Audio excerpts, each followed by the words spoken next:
Alhamdulillahirabbil alamin wassalatu wassalamu ala Rasulillah wa ala alihi wa sahbihi ajma'in. Aqulu rabbi shrah li sadri wa yassir li amri wahlul 'uqdatam min lisani yafqahu qawli. Subhanaka la ilma lana illa ma 'allamtana innaka antal alimul hakim. Wala haula wala quwwata illa billahil aliyyil azim. Insya-Allah untuk memberkati majlis ilmu kita pada malam ni, kita sama-sama memulakan majlis kita, membuka majlis kita dengan kita sama-sama membaca surah Al-Fatihah. A'udzubillahi minasyaitonirrajim. Bismillahirrahmanirrahim. Alhamdulillahirabbil alamin, arrahmanirrahim, maliki yaumiddin. Iyyaka na'budu wa iyyaka nasta'in. Ihdinas siratal mustaqim. Siratal ladzina an'amta 'alaihim ghairil maghdubi 'alaihim waladdallin. Amin. Amin, amin, amin ya rabbal alamin. Alhamdulillah, bersyukur pada Allah Subhanahu wa taala, salawat dan salam kepada junjungan besar Nabi Muhammad sallallahu alaihi wasallam. Yang saya kasihi Tuan Imam Masjid Beribi, yang dikasihi Tuan Bilal, yang dikasihi ahli jamaah muslimin dan muslimat yang dikasihi Allah Subhanahu wa taala. Alhamdulillah, bersyukur banyak-banyak kita kepada Allah Subhanahu wa taala. Kerana dengan limpah kurnia Allah Subhanahu wa taala telah diberikan izin kepada kita, diberikan masa kepada kita, kekuatan kepada kita, keinginan kepada kita untuk kita sama-sama bersama-sama dalam majlis ilmu yang kita adakan pada malam ini. Yang keduanya, saya ucapkan terima kasih banyak-banyak kepada pihak ahli jawatankuasa takmir Masjid Beribi yang telah sudi menjemput saya untuk bersama-sama berkongsi sedikit ilmu pada sesi kita pada malam ini dan insya-Allah seterusnya malam-malam yang akan datang insya-Allah. Insya-Allah saya diminta untuk bersama-sama dengan tuan-tuan dan juga puan-puan ahli jamaah yang dikasihi Allah Subhanahu wa taala untuk berkongsi sirah Nabi sallallahu alaihi wasallam. Jadi insya-Allah dalam kesempatan masa yang tak lama insya-Allah kita akan lihat tentang sejarah hidup Nabi kita sallallahu alaihi wasallam. Jadi untuk malam ini saya cubalah insya-Allah untuk sebagai mukaddimah, sebagai permulaan kepada tajuk ini, kepada perbincangan, kepada penceritaan sirah ni, sirah Nabawi sallallahu alaihi wasallam ni. Kita lihat yang pertama dulu, kenapa kita belajar sirah ni? Kenapa kita nak tahu sirah ni? Kenapa kita nak tahu tentang perjalanan hidup Nabi sallallahu alaihi wasallam ni? Kenapa penting sangat perkara ni? Jadi Allah Subhanahu wa taala telah sebutlah banyak kali dalam Quran bahawa Nabi SAW ni adalah sebagai makhluk, satu-satunya makhluk yang terbaik. Yang terbaik artinya daripada seluruh makhluk, bukan hanya manusia, bukan hanya nabi-nabi dan juga rasul-rasul, dan bukan makhluk-makhluk malaikat. Bahkan Nabi kita SAW ni lebih baik daripada segala malaikat. Itu perkara yang sepatutnya kita ingatlah selalu. Sebagaimana yang disebutkan di dalam kisah Isra' dan Mi'raj, ketika Nabi SAW dibawa naik ke langit oleh malaikat Jibril. Memang Nabi dibawa oleh malaikat Jibril, tapi bukanlah malaikat Jibril itu lebih hebat daripada Nabi. Kerana bila sampai ke setiap langit tu, maka bila Jibril tu mengetuk pintu langit tu, ditanya, siapa bersama dengan kamu? Malaikat penjaga pintu langit tu, langit dia berpintu walaupun orang angkasawan NASA kata tak tahu, tak jumpa pintu lah apa, tapi ada pintu ni. Jadi kita lebih percaya kepada insya-Allah kepada hadis daripada kita percaya kepada NASA. NASA ni orang putih tu lah orang Amerika sebagainya tu. Jadi kita percaya kepada Nabi di mana Nabi beritahu pintu. Jadi malaikat membuka pintu bila diberitahu bahawa Muhammad ni bersama dengan aku ni, Jibril berkata. Kemudian naik lagi sampailah kepada Nama dia Sidratul Muntaha. Sidratul Muntaha. Muntaha tu dalam bahasa Arab artinya ialah yang terakhir makna dia. Tak adalah mana yang terakhir sekali ialah sidrah. Dia ada sidrah. Sidrah ni artinya ialah pokok. Pokok tu besar mana sangat-sangat besar. Wallahu a'lam. Kita tak boleh nak bayang benda tu besar dia tu macam mana. Tetapi sampai ke satu tahap tu Jibril kata aku tak boleh pergi dah. Sebab apa? Kalau dia kata aku melangkah satu langkah lagi aku akan terbakar. Jadi siapa yang pergi? Nabi kita sallallahu alaihi wasallam yang naik lagi tu boleh naik. Jadi maknanya berjumpa dengan Allah Subhanahu wa taala tu Jibril pun tak boleh nak naik satu kawasan tu. Tahap yang terakhir. Jadi maknanya sini Nabi kita sallallahu alaihi wasallam lebih hebat lagi daripada malaikat-malaikat ni. Jadi sebab itulah apabila kita ni nak diberi oleh Allah Subhanahu wa taala satu kemuliaan iaitu kita dapat Nabi yang sangat hebat tapi suatu yang sangat sedih lah bila kita sebagai umat Islam ni tidak mengetahui, tidak mengenali Nabi kita sallallahu alaihi wasallam. Itu perkara pertama lah yang saya rasa nak sebut iaitu kehebatan Nabi. Yang keduanya Nabi kita sallallahu alaihi wasallam ini Allah Subhanahu wa taala letakkan di sebelah dalam kalimah syahadah. Yang pertama la ilaha illallah, yang kedua Muhammadur Rasulullah. Jadi bila diletakkan di sebelah tu maknanya tak cukup kalau seorang tu nak masuk Islam dia mengucap la ilaha illallah sahaja, asyhadu lah maknanya asyhadu an la ilaha illallah, kemudian dia tidak mahu sebut wa anna Muhammadar Rasulullah wa asyhadu anna Muhammadar Rasulullah tu, maka tak lengkap, tak cukup, tak jadi Islam dia. Dia nak jadi apa? Tak tahulah dia nak jadi apa, mana tahu saya. Tapi dia tak cukup, tak jadi Islam. Sebab Muhammad Rasulullah ni satu perkara yang penting. Yang penting apa penting dia? Pentingnya bukan hanya duduk terletak pada dua kalimah syahadah saja. Tapi dia terletak kepada dia nak beritahu kita, kepada kita semua ni, kepada Tani lah iaitu satu benda yang besar. Iaitu apa? Kalau kita dah mengaku kita ni terima Allah Subhanahu wa taala sahaja sebagai jalan hidup kita, sebagai penentu baik dan buruk. Allah Ta'ala lah kita kata. Yang berkuasa, tak ada yang berkuasa. Kita tak ada syirik. Kita terima Allah Ta'ala saja. Tapi tak cukup. Sebab bagaimana kita nak tahu bahawa satu tu datangnya daripada Allah kalau tak ada Nabi Muhammad sallallahu alaihi wasallam. Jadi sebab itulah Nabi Muhammad sallallahu alaihi wasallam ni datang, dia nak cerita kepada kita iaitu apa? Allah Ta'ala mahu kita buat macam ni. Bukan buat macam ni. Kita tak cukup mengaku, tapi kita tak tahu bagaimana nak buat. Kalau kita maknanya di sini dalam yang kita panggil sebagai iman dan juga Islam iman dan juga Islam ni, iman ni keyakinan. Tapi kalau kita yakin saja kita tak buat, tak cukup.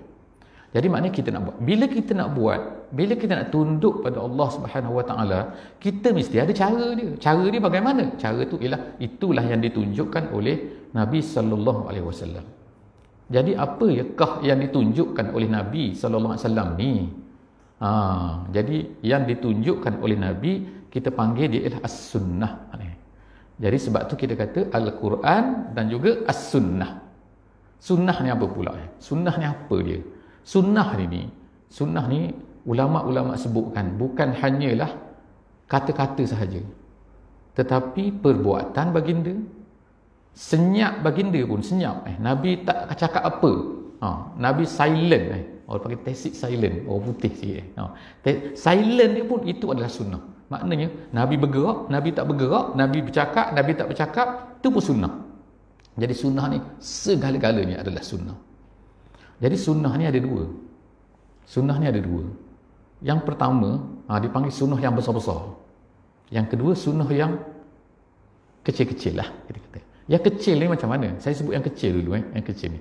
Yang kecil ni semua benda dalam hidup kita ni diajar oleh Nabi sallallahu alaihi wasallam. Sehingga sekecil-kecil benda, kita kata apa sekecil-kecil benda? Yang manusia ni semua buat.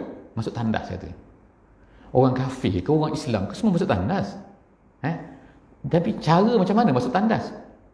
Tak ada dalam ajaran lain, ajaran Nabi-Nabi sebelum daripada ni, Kristian ke Yahudi ke, kalau tak tahu apa benda lagi, Hindu ke, InsyaAllah orang boleh sebut sini tak apa lagi Buddha ke apa-apa semua tu tak ada cerita bahawa buat macam ni, mesti buat macam ni, sunat buat macam ni. Kita kata dalam agama Hindu kata sunat buat macam ni, dalam agama Buddha sunat buat macam ni, tak ada.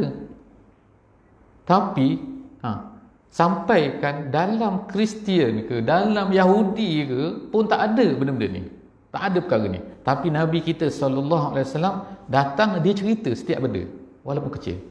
Potong kuku pun ada, potong kuku je, tak perlu beritahu lah. Kalau kita katakan kuku panjang potong, tapi itu pun disunatkan, maknanya dapat pahala. Jadi semua benda ni, sekecil-kecil benda, kemudian tu itu dipanggil sunnah yang kecil. Bukan maksud sunnah kecil ni ialah sunnah tu pahala dia kecil, bukan. Takut salah faham. Sunnah kecil ni maknanya sunnah yang perkara-perkara halus-halus, perkara damik-damik. Itu pun dicerita, ditunjukkan oleh Nabi SAW. Perkara yang kedua, perkara yang besar-besar. Perkara besar ni apa? Perkara besar ni, besar ni artinya ialah bukanlah benda tu kuku, bukan tandas, tapi maknanya besar. Besar apa? Iaitu Allah Subhanahu Wa Taala sebut selalu dalam Al-Quran, sebut selalu dalam Al-Quran. Apa dia Allah Taala sebut? Iaitu Muhammad ni diutuskan untuk apa? Basyiran wa nazira. Ni saya ambil satu contoh yang disebut selalu. Muhammad ni kerja dia, tugas dia ialah basyiran wa nazira. Basyiran ni artinya ialah memberi khabar gembira. Itu dalam bahasa terjemahan lah. Tapi apa dia memberi khabar gembira ni? Iaitu nak beritahu kepada manusia ni, nak beritahu kepada manusia, kalau kamu buat macam ni, kamu dapat masuk syurga. Kemudian nazira. Nazira ni amaran, memberi khabar yang tidak gembira. Tidak gembira tu apa? Kalau kamu buat macam ni, kamu masuk neraka. Jadi adakah manusia tahu yang ini salah, ni betul, ni syurga, ni neraka? Tak tahu. Sebelum daripada Nabi Muhammad SAW datang ni, tak tahu. Orang Arab Quraisy, saya cerita, orang Quraisy ni, orang Arab lah kata, orang Arab, Quraisy ke tak Quraisy ke, Adnani ke apa, Ismaili ke, mereka ni adalah dulunya mengikut ajaran Nabi Ibrahim AS. Ini sejarah, masuk sejarah Nabi lah sikit-sikit ni. Iaitu dulunya mereka ni mengikut ajaran Nabi Ibrahim AS. Dulunya sesat. Mereka duduk, tinggal, orang Arab ni dah tinggal di tanah Arab ni sebelum daripada Nabi Ibrahim datang lagi. Itu. Tiba-tiba Nabi Ibrahim pun datang bawa anak dia Ismail yang kecil lagi masa tu dengan isteri dia Hajar. Jadi kita nak kata masa tu, kalau tuan-tuan lah tengok apa ni dalam peta lah, kita kata peta ke gambar ke, atau kau dah pergi tanah Arab ke, tengok tanah Arab tu dengan batu dianya, dengan padang pasir. Bukan padang pasir saja, batu. Maknanya kalau padang pasir ni kita kata kalau berjalan tu tak sakit kaki tak, ni batu. Nak tahu, saya rasa pergilah kot naik atas Bukit Silak ke, Bukit Saih ke, jangan pakai kasut. Tengok macam mana kaki, boleh tahan. Lepas tu panas pula. Panas dia bukan panas negeri Arab ni, panas macam kita kan. Kita maksimum berapa? 35. Kalau esok kata kaji cuaca beritahu 36 esok, tak panas tau. Panas lah kita rasa hari ni kan. Panas berapa? 2 je naiknya. 34, 35, 36. Pernah naik sampai 45. Negeri Arab 45. Cuba kata kalau orang pergi ke Mekah tu, dululah masa boleh masa sebelum corona tu, pergi ke Mekah musim panas. Angin dia tu kena kita pun dah tak rasa nak terbakar muka. Jadi sebab itulah mungkin pakai tutup muka semua, serban apa benda semua tu, sebab panas. Jadi bayangkan dah macam tu, batu tu panas. Sebab itulah bila letak atas batu tu, dia nak seksa orang, dia nak sakitkan orang, dia letak batu tu atas dada. Seperti dia letak atas Bilal tu. Tapi letak tak musim panas, kalau musim sejuk sedap lah, boleh peluk batu tu kan. Tapi ni dah batu berat, lepas tu pula panas pula, letak atas panas pula, baring pula atas panas, atas pasir tu panas. Jadi tuan-tuan kalau kita tengok ni kan, dengan batu Arabnya semua ni kan, kalau kita tengok tu tak tahan kita. Jadi itu keadaan dia. Nabi Ibrahim berjalan daripada mana? Daripada satu tempat nama dia Palestin sekarang ni. Palestin kalau tempatnya exactnya ialah dekat dengan Khalil kata. Khalil ni dalam bahasa Inggeris dipanggil Hebron. Hebron sekarang ada tempat tu. Nama Hebron. Berjalan dari situ sebab dia tinggal di situ, berjalan ke satu tempat tak tahu ke mana. Isteri dia ni baik Hajar ikut dah lah bawa anak. Ikut tengah pada pasir tu pergi ke mana ni? Kalau kita tanya cakap bahasa kita, bahasa Taurat, bahasa saya lah kan. Cakap, "Bang, nak ke mana ni bang?" Ikut je. Jalan lagi. Berapa ratus kilometer? Lebih daripada 1000 kilometer. Tengah padang pasir tu. Cubalah ukur lah Kalau kita ukur sekarang ni guna Google lah, orang moden kan Google distance. Tapi Google distance tu bila disebut 1000 tu, maknanya bukan 1000 maknanya. Sebab apa? Jalan bukan terus macam tu, bukan nak kapal terbang Kena bengkok-bengkok dengan bukit, dengan apa, tengah padang ni dia berjalan 3 orang. Sampai ke satu tempat yang Mekah sekarang ni berhenti situ. Lepas tu dia pun pusinglah, beri kurma sikit, beri air sikit, kemudian dah tinggal. Tinggal sinilah awak dia kata. Macam itulah cakap Melayu kan duduk sinilah awak, duduk sini. Lepas tu dia tanya, "Abang nak ke mana?" "Abang nak balik semula ke Palestin lah." Lepas tu nak tinggal kita sini macam ni? Iyalah. Habis tu nak buat apa? Tinggal sinilah awak.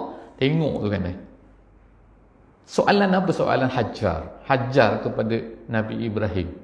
Dia kata, "Adakah bang saya sebut nak tinggal saya di sini ni kerana Allah Ta'ala kah yang menyuruh abang buat macam ni?" Jawab Ibrahim, "Yes." Ibrahim yes. Ya kata. Naam. Dia cakap bahasa apa? Bukan bahasa Arab masa tu bukan bahasa Arab. Dia Nabi Ibrahim ni dia berasal daripada, kalau sekarang ni satu tempat nama dia Haran, Haran ni di selatan Turki, gitu. Di selatan Turki, utara Iraq, gitu tempat tu. Ada sekarang ni tempat dia tu. Tempat dia kata tempat Nabi Ibrahim kena bakar lah. Saya pernah pergi hari tu 2-3 tahun lepas. Jadi dia kata tinggal situ. Apa jawab Nabi Ibrahim? Ya, dia kata, memang Allah Ta'ala yang perintahkan aku supaya tinggalkan kamu di sini. Jadi apa jawab Hajar? Dia kata, kalau Allah Ta'ala yang memerintah abang tinggalkan kami di sini, nescaya mesti ada sebab dan dia tak akan sia-siakan kami. Itulah dia kata. Falam yudayyi'una, dia kata. Allah Ta'ala tak akan sia-siakan kami. Tak akan buat macam ni saja. Mesti ada sebab dia, mesti ada hikmah dia. Jadi memang betul kata. Selepas daripada tu duduklah di situ. Jadi tuan-tuan puan-puan semua, padang pasir ni bukan kosong. Masa tu Mekah tak ada apa-apa, Kaabah tak ada apa-apa. Pasir je. Bukit tepi tu ada Jabal Qubais, ada Jabal Qaiqan, dia ada bukit tu Dia di Mekah tu dia macam lembah sikit gitu, lembah turun gitu sikit. Ada pasir tengah tu. Kemudian tepi tu bukit semua. Ada Jabal Qubais, ada jabal macam-macam jabal. Tepi tu jabal batu lah, bukit batu Sekarang kita pergi tengok tu, kita boleh nampak lah batu tu. Dia duduk situ. Makanlah makanan. Berapa lama tahan makanan? Makan, minum air habis. Tu yang cerita dia berlari tu. Berlari cari apa? Cari air. Jadilah as-sa'yu. Kita panggil sa'i lah mudah. Bahasa Melayu je sa'i. Jadi asal Arabnya as-sa'yu. Berlari sebanyak 7 kali. Tengok anak dia duduk di tempat telaga Zam-Zam tu. Tolak dengan kaki keluar air. Tu cerita dia. Lepas tu dia pun besar. Nabi Ismail tu pun besar. Lepas tu datanglah kaum nama dia Jurhum. Jadi Jurhum tu lah orang Arab. Jurhum tu adalah orang-orang yang kita nak kata musyrik lah. Orang-orang syirik. Orang-orang tak percaya pada Tuhan. Tapi bila dia datang, dia tinggal situ, lalu dia pun jadi Islam. Lepas itu di tangan Nabi Ibrahim AS. Nabi Ibrahim datang selepas tu 4 kali. Dia datang ke tengok isteri dia tu. Situ. Maknanya tengok isteri, tengok anak dia 4 kali je. Masa hantar tu sekali. Masa tengok bina Kaabah tu sekali. Lepas tu masa kahwin tu sekali. Kemudian last sekali masa dah kahwin tu suruh cerai isteri dia sekali. Last sekali tu habis cerita, habislah. Tu saja 4 kali Jadi kita jangan buat macam tu lah. Bukan saya nak beritahu ni kalau suami buat macam tu lah ke isteri, tinggal 4, tinggi tengok 4 kali seumur hidup. Jangan Tu Nabi Ibrahim adalah sebab tu. Jadi Nabi Ibrahim tinggal dengan isteri dia Sarah. Di mana? Di Palestin. Anak dia nama Ishak di sana. Jadi ada Ishaq sana, ada Sarah sana, di bawah ni ada Hajar dan juga ada, saya sebut bawah ni, kalau betul tu bawah lah macam tu. Hajar di situ. Jadi itulah lahirnya orang Arab yang kita nak cerita ni. Jadi saya cerita dulu ni sebagai apa ni, sebagai mukaddimah lah ni, supaya kita nampak gambaran tu. Sebelum kita masuk cerita Nabi, kita cerita macam ni, kita tahu kan Nabi ni rupanya asalnya bukan Arab, Nabi Ismail. Lepas tu dia kahwin dengan orang Jurhum, lepas tu dia jadi Arab. Lepas tu dia panggil Musta'rabah, dia panggil. Musta'rabah ni ialah orang yang asal bukan Arab tapi jadi Arab. Dah jadi Arab lah lepas tu. Lepas tu semua orang Arab tu jadi pengikut Nabi Ibrahim atas agama Nabi Ibrahim. Nama dia Islam, nama dia. Dia Islam ni bukan zaman Nabi Muhammad saja start, tapi start zaman Nabi dulu lagi. Ibrahim dah Islam dah. Kalau ikutnya Adam pun Islam, Adam pun Islam juga. Wama apa ni? Waja'alana minal muslimin. Kita baca dalam doa iftitah kan. Itu adalah yang sebut dalam Quran Nabi Ibrahim tu. Nabi Ibrahim doa dia tu iaitu jadikanlah aku ni orang Islam. Jadi dia jadi orang Islam. Jadi selepas daripada tu Nabi Ibrahim, Nabi Ismail pun membesarlah. Tak ada masalah lah lepas tu. Cuma masalahnya bila ada seorang ni nama dia Amru bin Luhai, nama dia Amru bin Luhai Al-Khuzai. Dia ni orang Arab lah, tinggal di Mekah. Dia pergi ke Syam. Tabiat orang Mekah ni ialah berniaga. Dia berniaga ke mana? Ke atas, pergi ke Syam. Musim sejuk pula dia turun ke bawah, pergi ke Yaman. Jadi kalau kita tengok peta ni masa tu, manusia ni tak ramai lagi. Manusia tak ramai. Manusia ni pada masa tu tak ramai pun, wallahualam lah, saya tak tahulah juta ke tak juta ni. Tapi tak ramai. Dan tinggal tu di kawasan tu saja, area tu dulu. Tempat kita ni wallahualam bisawab, tempat tanah Melayu ni, Nusantara ni, Cina, saya tak tahu itu ni disebutkan bahawa nabi-nabi semua dalam Quran disebut semua duduk area tu. Jadi selepas daripada tu Luhai, Amru bin Luhai ni dia pergi berniaga. Jadi memang orang Arab ni pakar perniagaan. Dia berniaga. Jadi dia pergi ke Syam, dia tengok orang Syam ni sembah satu dia kata ada patung mereka ni, nama dia Hubal. Dia kata kalau macam tu, dia kata minta boleh beri aku seekor. Kita panggil seekor ni, boleh rawat seekor. Bukan embuk, tapi maknanya patung tu seekor. Kata saya minta seekor, kata buat balik. Dia buat balik ke mana? Buat balik ke Mekah. Dia beritahu kepada orang Mekah, orang-orang di Syam tu mereka ni sembah benda ni, kata. Jadi kita macam mana? Tak ada benda nak sembah. Pada masa tu ajaran Nabi Ibrahim ni dah mula start slow dah. Slow tu maknanya ialah apa? Orang lemah dah iman dia. Kita kata iman lemah, ajaran pun dia memang tabiat dia macam tu. Tabiat mana-mana pun. Iaitu apa? Bila lama-lama ni dalam Quran sebut tala alaihimul amad. Gitu. Tala alaihimul amad ni bila tempoh lama, bila rasul-rasul tak ada, bila rasul sudah lama, jadi dia akan jadi lupa. Sebab itulah kita kena ada tazkirah tu kita panggil tau. Tazkirah tu. Tazkirah ni maknanya memperingatkan. Macam malam ni lah insya-Allah kan tau. Semua dah tahu setengah-setengah cerita ni kan.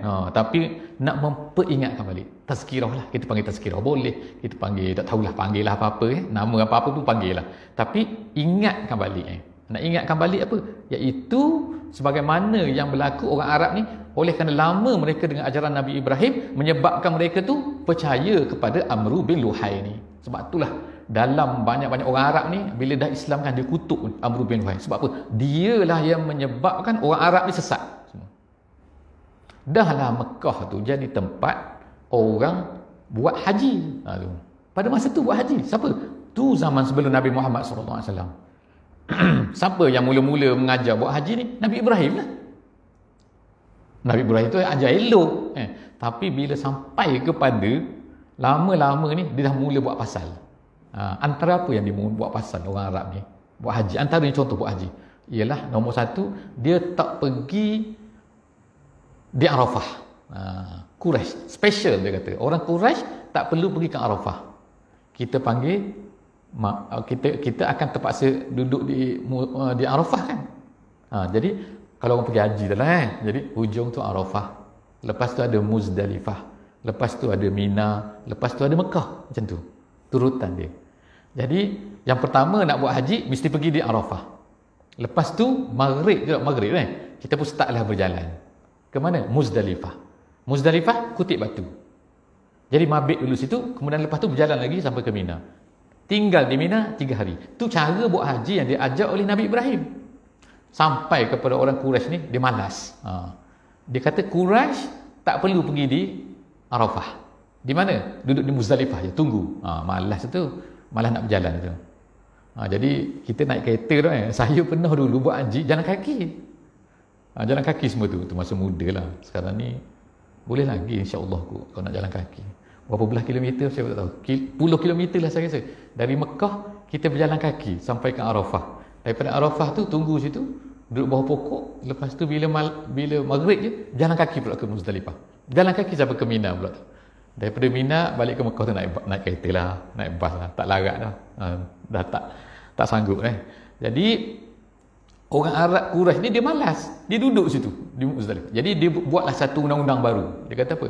Nak buat haji, kalau awak ni bangsa Quraisy, boleh stay di Muzdalifah saja. Tak perlu pergi. Orang lain semua kena pergi sana. Dia tengok bangsa apa awak ni. Jadi tu yang dia buat. Tu nombor satu. Yang keduanya, dia ni dalam Quran sebut ni, iaitu orang Arab Quraisy ni mereka ni reka satu benda cara baru. Masa tawaf di Kaabah tu, mereka ni bersiul. Tu. Bersiul macam tu lah macam kita sekarang. Macam orang Dayak macam tu, macam Quran ni. Macam orang Indian kot macam tu. Dia pusing tu. Kita talbiyah tu labbaik Allah ke baca Quran ke baca doa apa, masa pusing tu, dia tu nama dia. Tu sebut dalam Quran ni. Dia panggil tasfiyah dia panggil. Tu yang kedua. Yang ketiganya, nak tawaf di Kaabah ni mesti beli baju dia. Baju yang dijual oleh orang Quraisy tu. Gitu. Jadi orang buat haji ramai. Semua tanah Arab ni akan datang buat haji. Sebab itu ajaran Nabi Ibrahim yang masih tertinggal. Tapi orang Quraisy ni buat satu protokol baru, polisi. Polisi dia nak tawaf tak sah kalau tawaf kecuali mesti beli pakaian daripada kami. Dia kata. Untunglah dia macam tu. Kan? Jadi terpaksa orang beli. Kalau orang miskin, no bajulah. Jadi tawaf apa? Tawaf telanjang lah. Gitu. Kita kata, minta maaf lah sebut berbongkir. Tapi maknanya tak pakai baju lah, duk pusing itu. Jadi ramailah pada masa tu orang-orang miskin ni yang terpaksa lah tawaf secara tak pakai baju. Tak pakai baju. Bukan tak pakai baju, kita tak pakai ni juga Tapi tak pakai baju, tak pakai kain, tak pakai apa. Sebab apa? Tak boleh baju. Selai baju pun kalau pakai yang bukan daripada orang Arab Quraisy. Itu jahat orang Quraisy ni. Allah Ta'ala sebut dan hadis sebut benda ni. Banyak lagi lah benda-benda lain yang direka-reka ya. Antara lagi ialah seperti binatang-binatang. Dia binatang-binatang. Ada sebut dalam surah Al-An'am. An'am ni nama dia binatang ternak. Nama dia. Nama surah tu. Binatang ternak. Kenapa nama dia binatang ternak?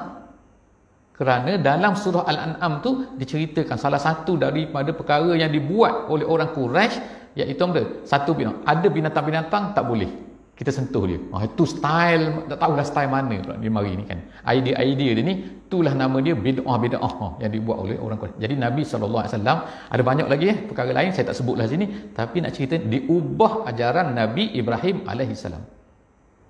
Jadi salah satu lagi benda lagi yang diubah apa? Masalah Tuhan ni. Orang Arab Quraisy ni mereka ni tahu apa? Tahu Tuhan ni Allah. Itu. Dia bukan tak tahu, bukan kata Allah, tak ada Allah, bukan, dia tahu. Contohnya ialah apa? Ayah Nabi kita sallallahu alaihi wasallam nama dia Abdullah. Nama dia Abdullah. Siapa yang namakan ayah Nabi? Mestilah datuk dia tak? Abdul Muttalib lah, bukan Abu Talib. Abu Talib tu pak saudara kepada adik-beradik kepada Abdullah. Ni nama dia Abdul Muttalib. Abdul Muttalib ini, dia ni ayah kepada ayah Nabi. Jadi maknanya dia datuk lah. Dia namakan ayah Nabi ni Abdullah. Jadi Abdullah ni maknanya hamba Allah. Kenapa hamba Allah? Sebab bagi orang Arab Quraisy, mereka ni tahu Allah ni. Tapi apa? Tapi Allah ni bagi dia satu Tuhan. Yang lain Tuhan lagi. Tu nama dia banyak Tuhan. Ada Lata, ada Uzza, ada Hubal, ada macam-macam Tuhan ni nama. Tuhan banyak. Jadi lepas tu buat pula ni patung ni kan. Apa guna patung ni? Dalam Quran sebut liqarribuna ilallahi zulfa. Allah Taala kata mereka buat patung-patung ni adalah kata apa? Oh, patung kita ni tak bagus kata. Kita tak berapa bagus. Jadi kalau kita nak minta pada Tuhan direct ni tak berapa bagus. Jadi kita ni indahlah, kita ni jahat. Jadi kita minta kepada kita buat satu Tuhan kita. Jadi dia buatlah Tuhan. Jadi masing-masing pun buatlah Tuhan. Buat Tuhan, buat Tuhan, buat Tuhan. Letaklah di keliling Kaabah. Tuhan-Tuhan yang special letak dalam Kaabah. Tu Tuhan special. Tuhan-Tuhan yang biasa-biasa ni, yang Tuhan-Tuhan kecil-kecil ni letak di luar Kaabah. Berapa ekor ada? Saya sebut ekor 360 Tuhan diletakkan, berhala diletakkan di keliling Kaabah. Kita bayanglah dulu Kaabah ni bukan macam sekarang. Sekarang ni luas kan? Luas lagi tu. Dulu tepi-tepi tu kawasan tu rumah. Kalau orang ingat lah, saya rasa lah, tak tahulah kalau orang ada yang pergi haji tahun 60-an. Macam 60-an. Tak tahu ada tak kalau ada kan. Masa tahun 60-an tu, masa tu nenek saya lah pergi. Nenek saya dia pergi haji, balik cerita. Tempat set air tu, itu rumah orang tu. Tu. Jadi maknanya masuk dalam rumah orang tu. Rumah tu rapat gitu. Rapat kepada Kaabah tu. Itu zaman 60-an. Kalau zaman dulu, zaman Nabi ni, rumah tu memang rapat. Memang rapat kepada Kaabah tu. Jadi di keliling tu sahaja dah ada berapa? Ada 360 berhala. Bayangkan maknanya sesak dengan berhala je. Masing-masing nak buat berhala sendiri. Itulah yang berlaku lah. Dahsyatnya orang Quraisy ni, tapi mereka tetap kata apa? Allah siapa? Tuhan. Dalam Quran sebut wala in sa'altahum man khalaqas samawati wal ard la yaqulunna Allah. Mereka akan jawab bila ditanya kepada orang-orang Arab ini, bila ditanya kepada orang-orang yang menolak kamu ni wahai Muhammad, tak terima kamu ni, dusta kamu ni, tanya siapa yang menjadikan langit dan bumi ni? Mereka akan jawab la yaqulunna Allah. Mereka akan jawab Allah. Oh, maknanya tahu Allah lah yang buat langit dan bumi ni. Oh, habis tu yang kamu sembah benda tu buat apa? Oh, sebab dia kata yang buat benda-benda ni semua ni Allah, tapi kita nak sembah juga benda ni. Itulah perangai dia. Jadi itu nama dia syirik. Itu nama dia syirik. Jadi Allah Subhanahu Wa Taala datangkanlah Nabi Muhammad sallallahu alaihi wasallam nak betulkan benda ni. Jadi itulah nama dia Basyiran wa Nazira. Kalau buat macam ni masuk syurga. Buat macam ni masuk neraka kamu. Sebab tu perkara pertama sekali yang diajar, yang diberitahu oleh Nabi kita sallallahu alaihi wasallam kepada orang Quraisy ni, bila dia diberitahu oleh Allah Taala, fasda' bima tu'mar. Ayat Quran. Fasda' bima tu'mar. Dalam surah Al-Hijr, Allah Taala kata, sekarang Muhammad beritahu kepada orang ramai apa yang disuruh, apa yang Allah Taala dah wahyukan kepada kamu, sekarang beritahu kepada orang. Apa yang Nabi buat? Nabi naik di atas bukit. Kemudian Nabi pun memanggil orang-orang Arab Quraisy ni, dipanggil orang Arab semua, hai ni, dipanggil, kemudian mereka pun datang. Okey, Muhammad ni orang yang paling amin. Orang yang paling tak pernah menipu. Nabi start dulu dengan satu point. Nabi kata, kamu percaya tak kalau aku beritahu di belakang bukit tu ada tentera yang nak serang kamu? Jadi dia kata, percayalah sebab kamu tak pernah menipu, wahai Muhammad. Okey, sekarang aku nak beritahu kepada kamu bahawa kamu ni sekarang ni hidup ni, tapi lepas ni kamu akan mati. Sebagaimana kamu tidur pada waktu malam kan, kama satanamun, kama tanamun, sebagaimana kamu tidur, maka itulah kamu akan jaga. Macam itulah sekarang ni kamu hidup, maka itulah kamu akan jaga. Bila mati tu jaga sebenarnya. Terbalik sikit kan. Kalau kita tidur ni kan, mati tak tidur tu, jadi kamu akan jaga. Bila jaga tu kata, sama ada apa akan jadi, sama ada al-jannatu abada ataupun an-naru abada. Tu Nabi tu beritahu terus tu, clear cakap, sama ada syurga selama-lamanya ataupun neraka selama-lamanya. Nak mana? Masa itulah yang datang Abu Lahab tu. Abu Lahab kata, dia kata, alihaza jama'atana, kamu panggil kami nak cerita pasal benda ni. Itulah cerita. Jadi Nabi pun ceritalah kata. Jadi tu cerita dia ialah bahawa kita nak kata apa? Nabi Muhammad sallallahu alaihi wasallam ni tugas dia yang besar ni ialah basyiran wa nazira. Ataupun dalam ayat yang lain Allah Taala sebut apa? Linukhrijahum minaz zulumati ilan nur. Iaitu nak keluarkan daripada gelap kepada cerah. Tu gelap di luar. Kalau tak ada lampu kan. Jadi gelap. Gelap tu maknanya apa? Kufur, maknanya apa? Tak kenal Tuhan. Kemudian kepada cerah, kepada An-Nur. An-Nur ni maknanya kenal Allah Subhanahu Wa Taala. Jadi kita insya-Allah kita kenal Nabi kita sallallahu alaihi wasallam ni adalah nak tahu kan.